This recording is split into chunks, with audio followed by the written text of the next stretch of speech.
Two pith balls carrying equal charges. Equal charges are suspended from a common point. String of equal length. Its length is L. It is also L. Charge அப்படின்றது ஒரு ஆட்டம்ல இருந்து protons and electrons. Protons made up of positive charges. Am I correct? Electrons are made up of negative charges. Are equal. Positive charge and negative charges are equal. That's why atom is neutral.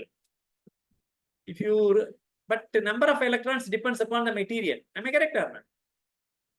இப்போ Na அப்படின்னா சோடியம்னா அதில் வந்து 11 electrons. Am I correct? 11 electrons negative charge அதிகமா, 2 electrons negative charge அதிகமா? 11 தான். அப்போ proton in Na atom, proton has a positive charge of equal to 11 electrons. Suppose I have the ability to remove 1 electron out of 11. I have the ability to remove from that material. I removed 1 electron. What will happen? Positive charge is more. Positive charge is more. That's why that if you are able to remove 1 electron means that the material is positively charged, because negative is deficit. I have the ability to add 1 electron means then it is called negatively charged. But ரெண்டு பால் இருக்கு, 2 balls A and B ன்னு 2 balls இருக்கு. These 2 balls are suspended from a common point of string length. இப்போ அது சார்ஜே இல்லைன்னு வச்சுக்கோங்க, அது எப்படி வந்து ஹேங் ஆகும்னா ஒன்று மேல ஒன்று தான் ஹேங் ஆகும். 2 பால் இப்படி தான் இருக்கும். ஆனா they are charged. Equal charge. Equal charge. இதுல எவ்வளவு சார்ஜ் இருக்குன்னா Q amount of charge இருக்கு. இதுலயும் Q amount of charge இருக்கு. ரெண்டுமே பாசிட்டிவ். நார்த் போல என்ன பண்ணும்? ரிப்பல் பண்ணும். அந்த மாதிரி ரெண்டுமே பாசிட்டிவ் சார்ஜ்ன்றதுனால ரெண்டுமே ரிப்பல் பண்ணுது. ஆமா, ஈக்குவல் சார்ஜ்னா மேக்னிட்யூட், சேம் சார்ஜ்னா polarity. Equal but same polarity, ரெண்டுமே positive. That's why repel each other. அப்ப ரெண்டும் இப்ப ரிப்பல் ஆகுது. தட்ஸ் வை இப்படி தொங்க வேண்டியது, because they are tied in the same point, because of they are equally charged to Q plus. That's why இப்படி இருக்குது ரெண்டும். ஏன்? because they are repelling. These 2 balls are repel each other. Repel each other. The equilibrium separation between them is R.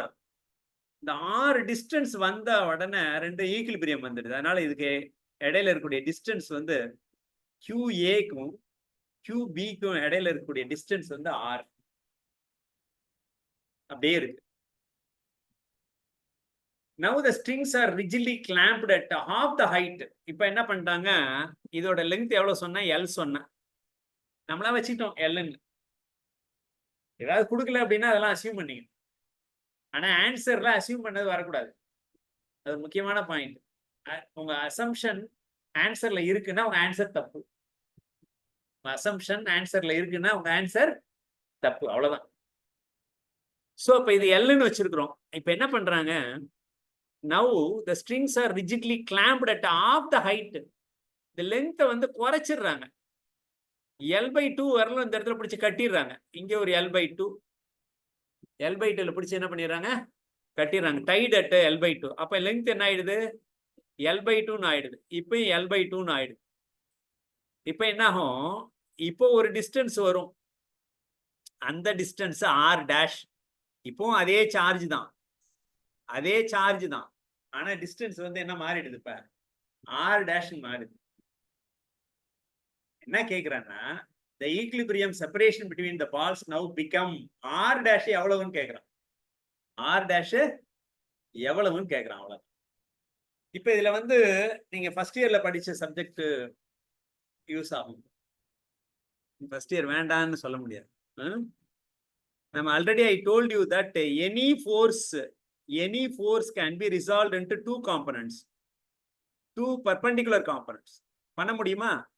இப்ப இந்த தேர் வந்து இப்படி நகரணும். இந்த இடத்துல ஒரு தேர் இருக்கு, அது இப்படி நகரணும். அதாவது 45 டிகிரில நகரணும். இது 45 டிகிரின்னு வச்சுக்கோங்க. நகரணும் அப்படின்னா இந்த பக்கம் ஒரு 10 பேரு, இந்த பக்கம் ஒரு 10 பேர் இழுத்தா 45 டிகிரில நகரும். இந்த இடத்துல வந்து இடம் இல்லை இழுக்கிறதுக்கு.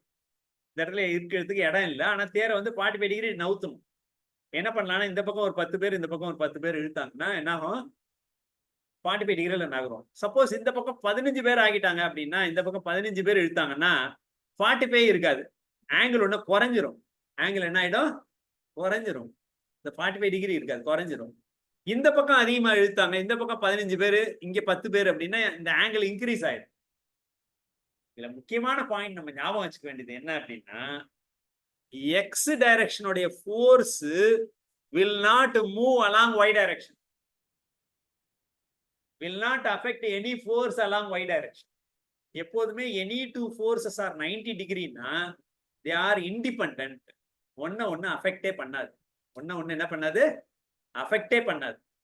90 டிகிரில ஏதாவது ரெண்டும் பர்பெண்டிகுலரா இருந்தா they are orthogonal அப்படின்னு அர்த்தம். மேத்தமேட்டிக்ஸ்ல என்ன சொல்லுவாங்கன்னா 90 டிகிரின்னு சொல்ல மாட்டாங்க. என்ன சொல்லுவாங்க? ஆர்த்தோகனல்னு சொல்லுவாங்க. ஆர்த்தோகனல்னா அது ஒண்ணு அஃபெக்டே பண்ணாது. அந்த மாதிரி ரெண்டு ஃபோர்ஸா அதை பிரிச்சிடலாம். ஒண்ணு அஃபெக்ட் பண்ணாத ரெண்டு ஃபோர்ஸா பிரிக்கலாம். இன்க்ளைண்டா இருக்கிறத. ஒய் டைரக்ஷன்ல மட்டும் ஒரு ஃபோர்ஸ் இருக்குன்னா அதோட ஃபோர்ஸ் எக்ஸ் டைரக்ஷன்ல எவ்வளவுன்னா கண்ணை மூடிட்டு சொல்லலாம் 0ன்னு. என்ன சொன்னேன் நானு? ஒய் டைரக்ஷன்ல இருக்கக்கூடிய force will not affect X direction அப்படின்னா ஒய்ல இருக்கிறத எக்ஸ்ல கொண்டு வர முடியுமா? முடியவே முடியாது.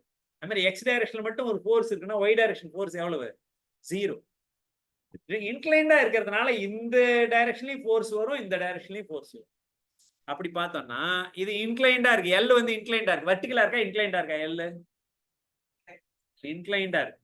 அதனால இத வந்து ரெண்டு ஃபோர்ஸா பிரிக்கலாம். ஒன்னு அப்வர்டு ஃபோர்ஸ், ஒன்னு இப்படி. ஆக்சுவலா எல் என்ன பண்ணுது அப்படின்னா அந்த பாலை பிடிச்சி இழுத்துக்கிட்டே இருக்கு. அதனாலதான் அந்த பால் அந்த இடத்துல இருக்கு.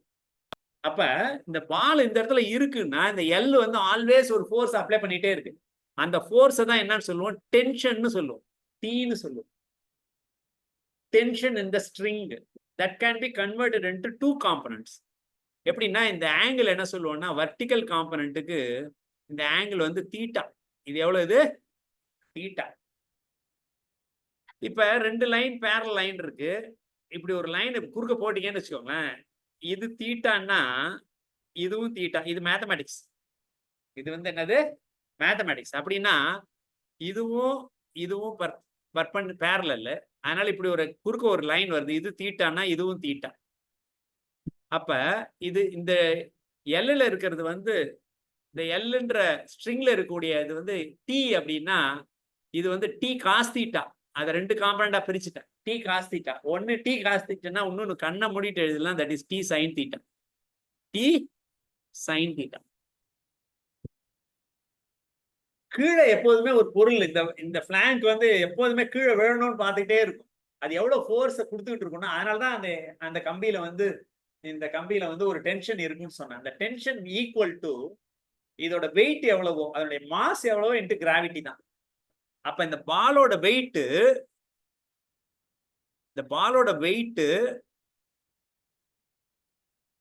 மல்டிப்ளைட் பை கிராவிட்டி தான் டவுன்வர்ட் ஃபோர்ஸ். இப்ப அப்வர்ட் ஃபோர்ஸ் எவ்வளவு? T sine theta. Downward force எவ்வளவு? எம்ஜி. ரெண்டும் மஸ்ட் ஈக்குவல். ஏன்னா நேரா இருக்கு. பர்பெண்டிகுலரா இருந்தா அது சம்பந்தப்படுத்தவே கூடாது. அப்ப T cos theta equal to M G. தெரிஞ்சிருச்சா? இப்ப இந்த பால் ரெண்டு ஏன் பிரிஞ்சு இருக்குது? why they are separated? because there is a charge. That's why this ball is pulled away from each other. They are pulled away from each other. What is that force? அதுக்கு தான் இப்ப ஃபார்முலா யூஸ் பண்ண போறோம். F equal to Q A QB. இதுல எவ்வளவு charge இருக்கு? QA இருக்கு. இதுல QB இருக்கு. ஈக்குவல் டு Qன்னு வச்சுக்கோங்க. அப்ப எவ்வளவு வரும்? Q ஸ்கொயர் வந்துருமா? QA multiplied by QB divided by Q1 Q2 divided by 4 pi epsilon naught R square. அதான் formula. 4 pi epsilon naught R square. இந்த டிஸ்டன்ஸ் இந்த ரெண்டுத்துக்கு இடையில டிஸ்டன்ஸ் தான் இதுல இருக்கிற ஃபோர்ஸ். இந்த டைரக்ஷன்ல இருக்கக்கூடிய force. That is equal to sin theta. That is equal to sin theta. அப்ப t sin theta equal to q square divided by 4 pi epsilon naught r square. Am I correct or not? அதுதான் நமக்கு வேணும். அதை வச்சுதான் நம்ம play பண்ண போறோம். சம்முக்கு இதுதான் வேணும். அப்ப இங்க t cos theta equal to mg, அதுல r இன்வால்வ் ஆகல, அதை விட்டுருங்க அப்படியே, அது தேவையே இல்லை. அதுல r இன்வால்வ் ஆயிருக்கா? இப்ப என்ன கேட்டிருக்கிறான், what is the question? The equilibrium separation between the balls now become, அதாவது r dash எவ்வளவுன்னு சொல்லியிருக்கிறாங்க, r dash எவ்வளவுன்னு சொல்லியிருக்கிறாங்க, r dash எவ்வளவுன்னு கேட்டிருக்கிறாங்க, அவ்வளவுதான். r dash எவ்வளவுன்னு கேட்டிருக்காங்க. The t cos theta and mg is independent of r, independent of r, that's why we can leave it. இப்ப நமக்கு தேவை என்னன்னா t sin theta equal to q square divided by 4 pi epsilon naught r square, let it be 1. அதே மாதிரி இங்கேயும் எழுத முடியுமா? எழுதலாமா எழுத முடியாது? அதே மாதிரி இங்கே எழுதலாம். இங்கே வந்து எழுதுனீங்கன்னா இந்த பக்கம் வந்து t, இதை வந்து என்னன்னு வச்சுக்கலாம், தீட்டா டேஷ். இப்ப ஆங்கிள் மாறிடுமா? That's why theta dash.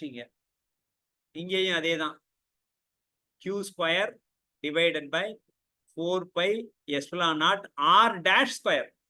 ஏன் நியூ ஆர் இல்ல, இப்ப ஸ்ட்ரிங்கோட லெங்த் குறைச்சிட்டோம், L இருந்து L/2 மாத்திட்டோம், L இருந்து என்ன பண்ணிட்டோம், L/2 மாத்திட்டோம். தட்ஸ் வை திஸ் நியூ இங்க என்ன ஆகும்னா t sin theta dash equal to, இது theta dash சொன்னேனே நான், angle மாறிடும்ல, theta dash equal to q square divided by 4 pi epsilon naught r dash square. r12 ன்னு எடுத்துக்காதீங்க, r dash square. இப்ப sin theta என்னன்னு பார்க்கலாம். Opposite side by hypotenuse, r/2 தானே இங்க ஆப்போசிட் சைடு, என்ன Midway. So here L, so we can write this sin theta can be written as, என்னன்னு எழுதலாம், இங்க இருந்து பார்க்கிறோம், r/2 divided by L. First equation என்ன ஆயிடும்னா, first equation is equal to r divided by 2L ன்னு ஆயிடும், r dash divided by L. Am I correct or not? Because sin theta equal to r dash divided by 2 whole divided by L divided by 2. Divide by 2 getting cancelled. R dash divided by L whole divided by r divided by 2L. ரெண்டு ஈக்குவேஷனை divide பண்றோம், அதாவது second equation divided by first equation.